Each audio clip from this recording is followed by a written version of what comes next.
7 régions à droite, 5 à gauche et aucune pour le FN.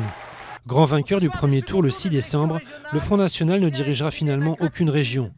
Grâce à l'efficacité du Front républicain et à une forte hausse de la participation entre les deux tours, les deux régions au centre de toutes les attentions ont été gagnées par la droite.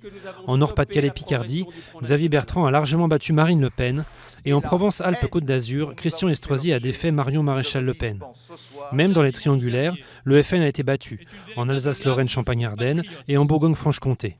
Au total, la droite a remporté 7 régions, dont les deux plus peuplées, l'Île-de-France où Valérie Pécresse a gagné sur le fil face à Claude Barthelone, et Rhône-Alpes-Auvergne que dirigera Laurent Wauquiez. La gauche a limité les dégâts en conservant 5 régions, mais le numéro 1 du PS, Jean-Christophe Cambadélis, a demandé une inflexion de la politique du gouvernement pour lutter contre la précarité. C'est l'urgence pour éviter une aggravation de la situation en Libye.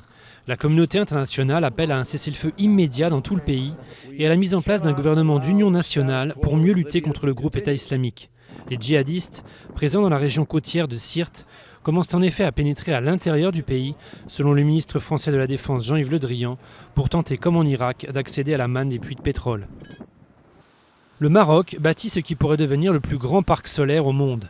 Quelques jours après la fin du sommet sur le climat, la première phase du méga-projet Nour va être inaugurée aux portes du Sahara. À terme, il devrait fournir l'électricité à 1 million de foyers. Dépourvu de pétrole, le royaume mise sur les énergies renouvelables pour couvrir 42% de ses besoins énergétiques d'ici 2020.